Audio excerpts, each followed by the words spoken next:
trust. We all know a few people here. First of all, I'd like to acknowledge we've got a lot of different students here. We've got some students from Thammasat University here. Hello, where are students from Thammasat? Have we got some Thammasat students here? We've got some Siam University students here. Hello, put your hands up, thank you. And I'd also like to ask, my two students have joined me here who've come from Malaysia. Have I got JC and Pip? Please say hello. Now these guys we're going to try and give them some time later. They're going to be running our next student forum, which is going to be held at Taylor's University in Kuala Lumpur in Malaysia in October. So today we've got about 150 different delegates here from, I think, Richard's just told me, from 20 countries.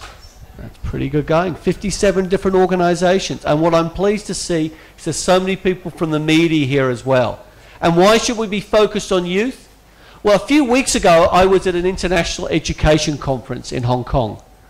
And the head of one of the director ministries in China got up. And she started talking about how many students there were in China. And of course, she pointed out that just in China alone, there are 270 million students, which would just make China alone the 5th largest country if it was just for the students. Then you've got to add all the ones in India and so forth. So education is very important, and we've got a lot of students, and I've been very fortunate in my life to have been involved in education for a very, very long time and in many different countries. So the youth forums we've been able to host in Malaysia, the last one that you heard was in the Philippines, and now here in Thailand. And our goal is to grow the forums from PATA, and so we can involve increasing number of students. Because what I've discovered across Asia is that often the universities aren't very good at talking to one another, not only within one country, but between countries. And as you've heard, with 57 different organisations and 20 countries just in this room, we need to be better at communicating. And when I just asked you to introduce yourselves to each other, it was hard work to get you to sit down again, right?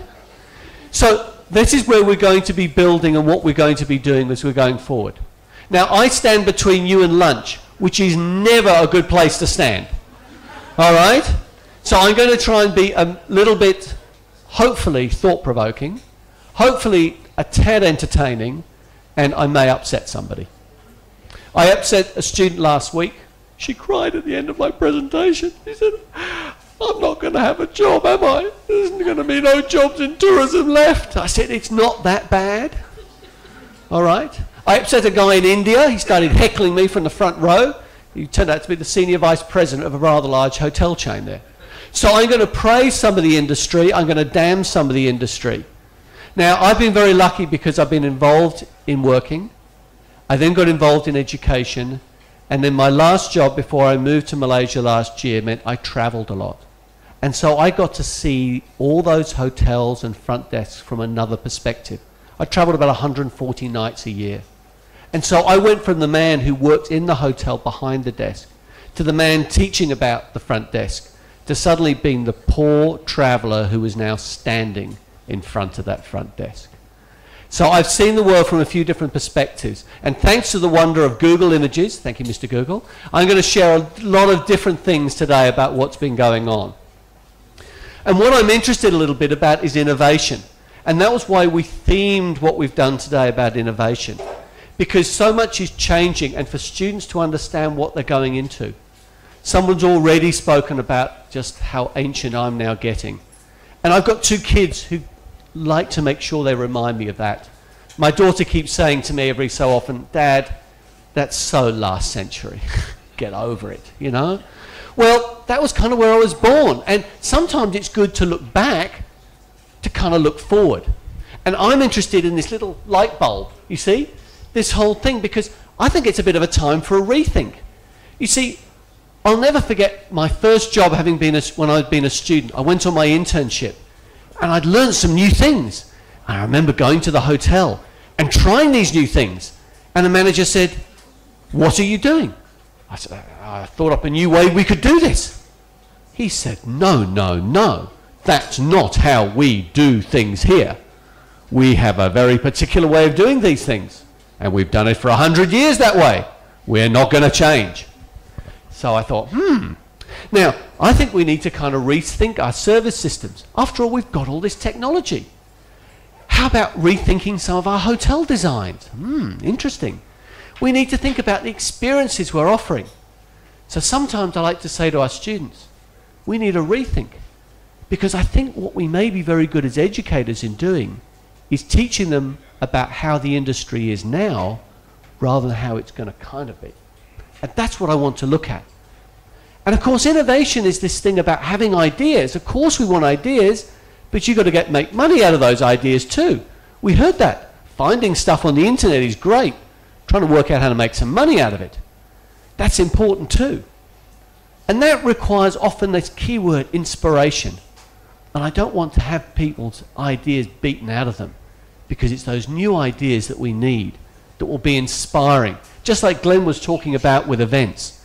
You've got to be inspiring to get people to come along to events, to get out of bed in the morning. Now, some things move slowly. Now, Walter said I was a bit old, but he can remember this one. This was the first mobile home. I found it. It was a picture in Australia, 1929. Hope you can see it at the back there. What I like about it is it even had a chimney. Isn't that kind of nice? Who's going to light a fire in a mobile home? I mean, it's a bit scary to even think about that. Now, the things have moved on. We've updated it, you see? Now, that's a bit slow. It's kind of taken a long time to get to that point. But now, look, hey, the left-hand side of the picture, that was when I was growing up. It's called, in case any of the students don't know, that's a phone box and a post box. You see, post boxes, you would put letters in them. And that's what I love about the hotel industry. I was in Taiwan last week, and I stayed in this hotel. It was wonderful. They wanted to charge me for the internet. You're right, James. But luckily, in the room, they gave me free writing paper and an envelope and a fax slip. Who sends those anymore? Sorry. And I'm going, you can't get the internet right, but you've given me an envelope. That's really nice. Now, my daughter, looking at that picture last week, she said, Dad, what's that red thing? I said, it's a phone box, a British phone box. That's what I used when I was growing up. She goes, what's it for? I said, well, you go there to make phone calls. And she looked at me and she said, but why would you go in there and use your mobile phone to call somebody? I said, this was before mobile phones? She goes, ooh, you really are old, aren't you? So things really have moved on. I can even remember the first mobile phone. 40 years ago. That was when their first mobile phone came out. And as you said, things have moved on a bit since then, haven't they? All right? And not only that, things are going to keep on moving on, because things have moved so fast. Just today, our friend from Google goggles. So I can now just look at people and now get all this information. Suddenly, I can stand right here in front of someone and suddenly know everything about them. I remember a few years ago, when I came into Bangkok, I was staying at the Holiday Inn down at Chit Lom.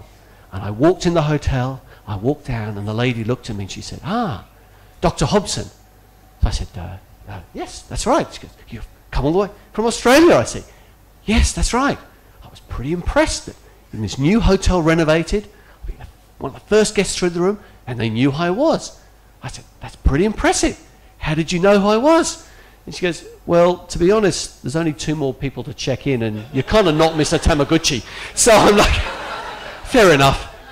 But in future, I can walk in, and I'm going to be able to walk right through there and see someone like Denise, and be able to have a picture come up, and I can look at her and say, fantastic, you were born in Beijing. You studied in Harbin, and you studied information technology with a minor in enterprise, I think. And she loves swimming and watching movies as well, which is good because then I can tell her what our in-movie selection is. Now, Imtiaz is a bit worried about how much privacy she's just signed away because we were able to access all this information. But if you put all that on there anyway, so where are we going to go? Because if we don't innovate, you're going to end up like these companies. And can anyone remember buying film who's a student? He went in a thing called a camera. It was kind of old, Kodak. My dad had a British Leyland car. They were British cars. We found a sign under the seat. It said, not fit for export. which may indicate why the British motor industry died and the Japanese managed to get up with the situation. Those cars don't exist anymore. So you can see that if companies don't innovate, they don't get it right, they will go the way of the dinosaurs with the whole way. So, whether is the road to failure or to success? Burger King, they saw the future being pizza. They created the burger pizza down on the left-hand side. That was a big success, not. Or you become McDonald's and create McCafes. So some things become highly successful and lots of products don't.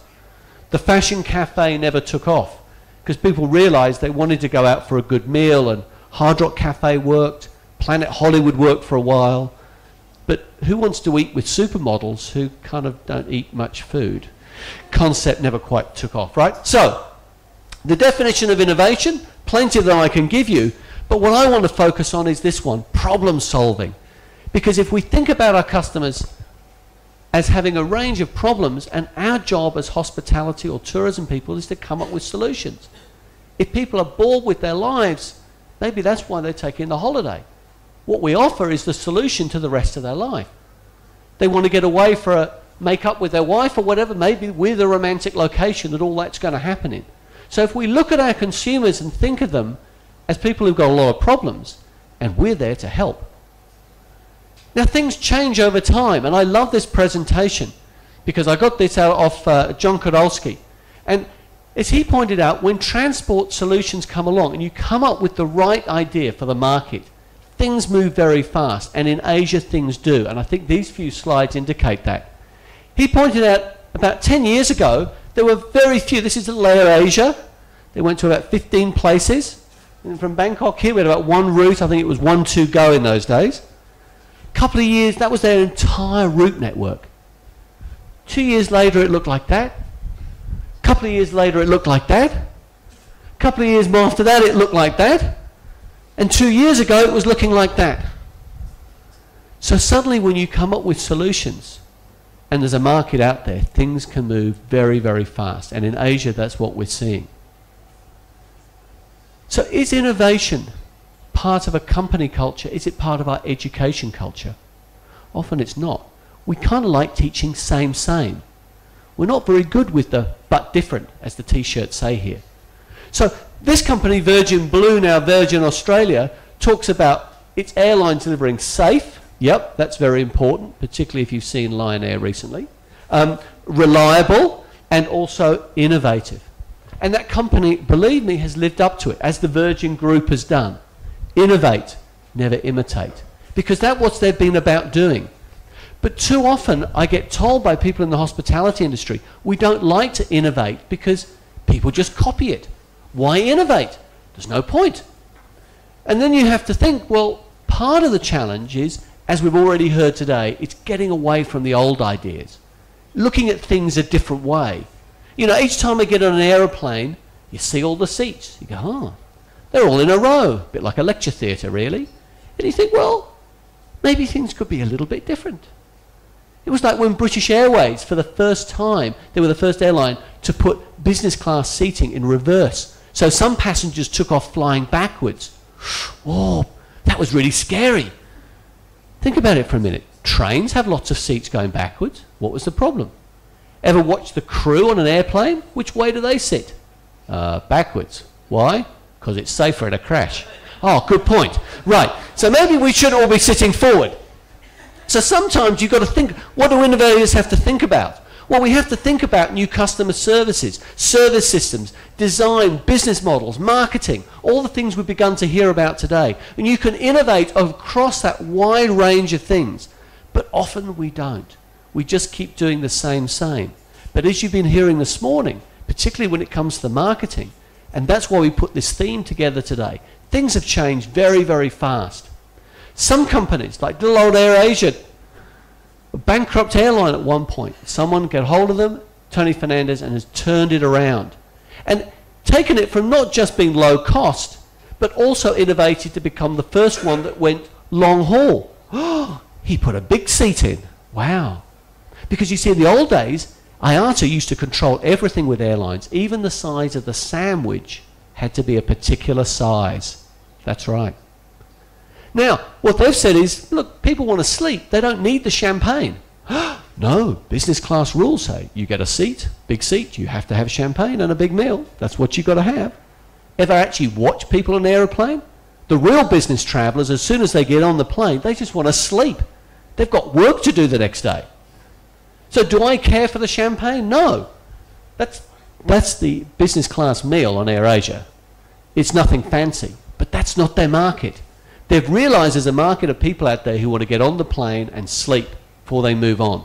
They've innovated with the product, with the hotel chain. Again, they took the idea of the airline and took it to a point whereby you go on the website and you pay for the extra things in the room. Traditional hotels don't think that way. You get a room, you get everything in it. That's what you get, whether you like it or not. When I check into a room, do I care if there's a hairdryer? No, not a big personal thing, right? Okay, made my point. So you pay for the extra things. Now, this begins to get us rethinking about how the traditional things are. Because a lot of it is about imitating. Samsung and Apple are too busy suing each other, all right? Now, when I ask people why they don't innovate, and there's a research that was done, one of the key things came up about patent protection. We don't innovate because someone will copy it. And services are hard to patent. So then you've got to say, well, can you patent them? Oh, well, it can happen. Anyone ever stayed at a Denizen hotel? No, because you never will. It is going to be absolutely impossible for you ever to stay at one. You see, Denizen was an interesting idea. Hilton were getting a bit worried about this other outfit called Starwood, who'd created this hotel called W. And W was very successful. So Hilton decided, let's come up with a new brand, and they came up with a thing called Denizen. To get it going, they hired a huge implementation team. Ta-da, enter a large number of people who came up with a lot of plans. Fantastic. Here's the launch party in Berlin in 2009. These were the plans to roll out Denizen hotels coast to coast, across the world. The only problem was that the team they had hired used to work for Starwood. And when they went to work for Hilton, they brought all the plans with them. Hilton then discovered that, unfortunately, all their plans had been plagiarized. They immediately took them to court. Hilton had to return 14,000 documents to Starwood. The entire hotel chain idea was copied. This was the lawsuit they got into.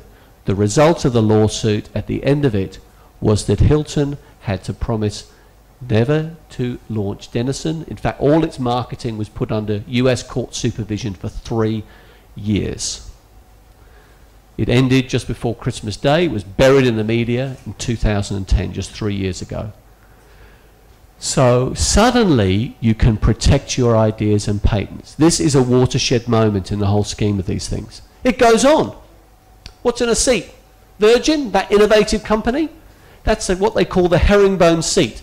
Some people call it the flying coffin seat, by the way, if you fly business class, right? So this was their one. And within a few years, funnily enough, you see the seat there on the left-hand side, all these other airlines had it. Oh, that's funny. Anyone notice the similarity? Yes, because they copied it. And Virgin sued all those airlines. It cost $75 million to design that one seat, by the way. $75 million. So they have sued Jet Airways, Delta, AirCat, for every passenger that has ever sat on any of those seats. That was the lawsuit. So they have begun to protect their innovation, which makes the point now that in services you can. And so it's going to, the point is it pays to innovate, not do the same. So who are these innovators? Who are those people? You should do. They're very famous. Here's the clue. Okay, that's the McDonald's brothers on the right-hand side, and a guy called Kemmons Wilson who founded Holiday Inn. And he founded Holiday Inn back in 1952 because when he travelled around America, he was so fed up with all the hotel rooms he went to. The hotels were dirty. They were different.